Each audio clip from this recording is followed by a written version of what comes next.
I was playing with the white pieces here. Opponent is up a pawn, and according to the evaluation bar, opponent is just completely winning. However, my opponent has a bishop and I have a knight, and the bishop has some limitation here. As you can see on the board, I have 3 pawns, and all those pawns are sitting on a light squares, and that simply means they are simply invisible to my opponent's bishop. This is one of those positions where the knight just simply outmaneuvers the bishop. And without further ado, let me quickly show you how we got into this position. I was playing with the white pieces here and I played e4. My opponent replies with d5. Opponent wants to go for the Scandinavian defense, and I believe opponent has already studied this and they are comfortable going into the Scandinavian defense. So instead of capturing the pawn and walking into the main line of the Scandinavian defense, I simply go d4, going for a gambit called the Blackma gambit. Opponent captures, and after I bring my knight out, this is now called the black Madima gambit. Opponent develops their knight, supporting the pawn on the center of the board because I was threatening to capture the pawn on the next move. And then I develop my bishop in preparation of playing a move like this and just trying to play moves like this and castle. Opponent develops their knight and they are putting pressure on this pawn now, threatening to capture the pawn on the next move. So I push the pawn forward and then my opponent strikes me with this move. Opponent is simply threatening to capture my bishop here if I do nothing. A move like this is what the engine suggests, which is just going to allow my opponent to gain the bishop here, which is not something I want. I do not want to give up the bishop here. So I simply give a check here. And after my opponent blocks with the bishop, I capture there a move the engine is frowning at. Now, mind you, I'm down a pawn here. So the position is already slightly better for my opponent. Opponent recaptures with their queen. And then I brought my knight out, preparing to castle on the next move. And opponent immediately castles here. And all of a sudden, I started realizing, oops, looks like this pawn is about to drop because opponent has 3 pieces pointing towards my pawn. And I have only a knight and a queen looking at the pawn. And I was like, how do I save this? How do I save this? Well, I played a move like this. What's the idea? I know that I'm about to lose this pawn. So I'm simply saying, okay, opponent, if you capture this pawn, I can go capture this pawn. And then my opponent found an amazing move here by playing a move like this. This is a great move and a move that keeps my opponent's advantage. And in this position, I was thinking, do I just move my queen away? But if I move my queen away, I would be losing a pawn and I'll be down 2 pawns against a player 300 points higher rated than me. So in this position, I decided to capture the pawn, capture the knight here, which is the best move. Opponent captures my queen, and I decided to throw in this in-between move. I do not want to be down 2 pawns, and after opponent handles the in-between move, then I capture the queen here. And after all of the trade, I brought my bishop out, asking the rook some question. If opponent plays a move like this, I'm just going to castle here, and I should be fine. But instead, opponent plays a move like this. Opponent is trying to prevent me from castling, so I castle the other way. Why am I castling here? One of the main reasons I castled here is actually to bring my second rook into the game. But now that I'm thinking about it, I think maybe a move like this would have been the best move. Let's see. Yes, a move like this would have been the best move. Just trying to bring my second rook into the game. And mind you guys, a king is actually a piece in an endgame. So which is why a move like this is more superior than playing a move like this. That's because in an endgame, you want to have a very active king. But well, I castled here. An opponent plays a move like this, just opening up this diagonal in order to bring their bishop out. I brought my rook over, trying to contest for this open file. If opponent captures, I was just going to capture here and I'll be controlling the open file. So opponent doesn't capture, opponent plays a move like this, and then I strike with this move. What's the idea behind this move? The idea behind this move is just to capture here, and after my opponent recaptures here, then I'm able to capture here. So opponent does nothing about it. Instead, they just push the pawn here.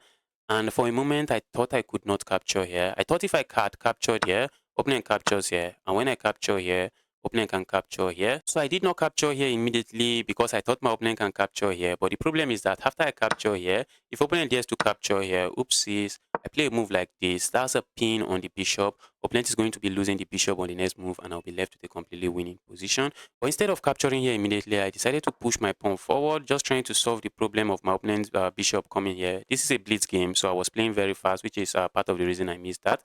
So my opponent strike here, I capture the knight and then I capture the pawn. Opponent decided to retreat the bishop because if they do not retreat the bishop, I do not mind capturing and doubling that up. And after they retreat the bishop, well, I cemented my opponent's pawn on the dark squares. If my opponent has many of their pawns on the dark square and they have a dark square bishop, it is not good for the opponent. And the opponent tries to activate their king. Mind you guys, a king is actually a piece in an endgame. So you want to activate your king if you can. So I played f3. I'm also trying to just try to activate my king.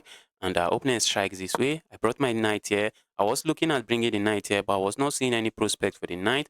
And after my opponent plays this move, just putting pressure on the knight, I realized going here doesn't really make too much sense. So I brought the knight to e2, which is good. And then I brought my king out. The engine is frowning at that, but the king is a piece in an endgame, and I'm trying to activate my king.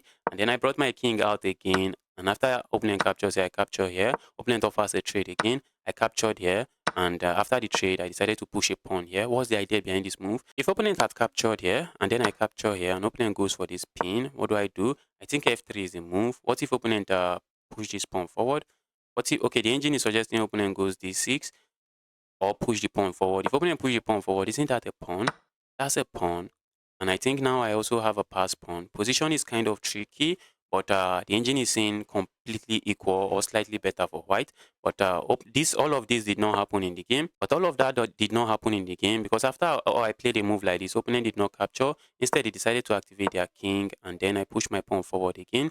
And after my opponent pushed their pawn forward, I traded here. And after the trade, I decided to go b4, trying to say if you capture here, I capture here, and I have a pass pawn. Opponent did not capture, and opponent just plays a quiet move like this. And in this position, I do not know what I was thinking.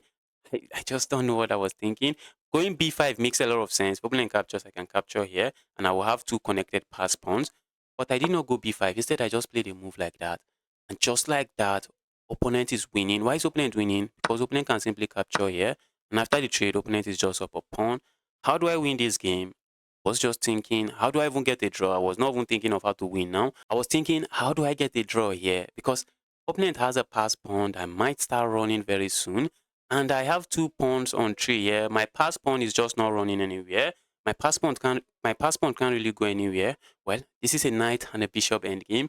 Opponent has a dark square bishop. So I'm aiming towards putting all my pawns on the light square. I already have a pawn on the light square, a pawn here on the light square.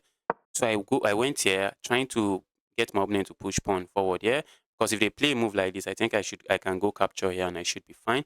But opponent plays a move I wanted them to play, and after they play a move like this, I brought my bishop out back this way, and then opponent strike with this pawn move, which is a move. I'm not sure why opponent played that move, because by playing that move now, opponent just allowed me to play a move like this, just cementing this pawn. If opponent push this pawn, I think that should be a pawn, and maybe I can play a move like this, and knight not really happy, but I think the knight is doing a good job, and I'll be putting pressure on this pawn. Okay, maybe opponent can go defend the pawn. Position is very complicated position, guys. A move like this looks like a move I can use to bring my knight into the game. But the moment I play a move like this, mind you, opponent is up a pawn. So in this position, if I play a move like this, opponent is just going to capture. And after I recapture, game is just going to be completely lost for me. So instead of bringing my knight into the game this way, I decided to play a move like this. I was trying to bring my knight back into the game this way. And after this move, I captured here with check. And then I landed another check here. I was trying to bring my bishop, my knight here to try to stop this pawn from queening. So opponent went back with the king. I went here. I was putting pressure on the bishop, asking the bishop, what's your plan? So opponent moved the bishop away, and then I tried to bring my king into the game. Opponent sees the opposition, so the kings are just in opposition now. One very good thing for me here is that all my pawns are sitting on the light square, and because my pawns are sitting on the light square, opponent's bishop just cannot get to my pawns. The pawns are invisible, which is one of the weaknesses of the bishop in an endgame like this. One of the weaknesses of the bishop in an endgame like this is that if your opponent, or if you are able to put your pawns on a different color complex to the bishop usually cannot get to the pawns, and it's just a disadvantage for opponent. Although the position here is still completely winning for my opponent. Opponent push pawn forward, and then I strike the bishop again, asking the bishop to go away. Opponent did not move the bishop. That's because if I capture here, opponent captures here, and my king is just not going to be on time to stop this pawn. And even if I'm on time to stop this pawn, if my opponent's king is here, the king is just going to walk in here and just feast on all of my pawns, and that should be completely lost. So instead of capturing here, I simply went here. I was going after my opponent's pawn here, and in this position, my opponent plays this move, just trying to maybe defend here, saying don't capture here and capture here. But one amazing move to defend this pawn here. It looks like the pawn cannot be defended, so it seems. But my opponent can defend the pawn by simply playing a move like this. Oh my goodness. And if I decide to capture here, well, then come this check. That's a discovered check on my king. On the next move, opponent push pawn, and opponent is just going to queen, and I'll just just be left with a completely losing position.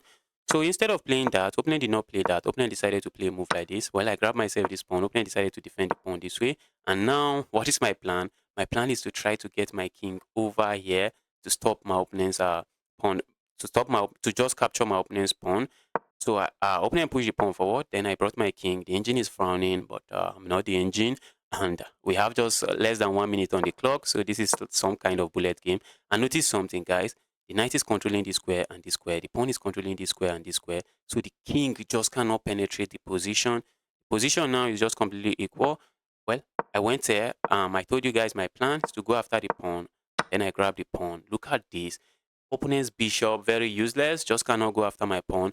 And from being down a pawn, now I am the one up a pawn. And now I started realizing, wow, looks like I'm winning. And guys, yes, I'm winning.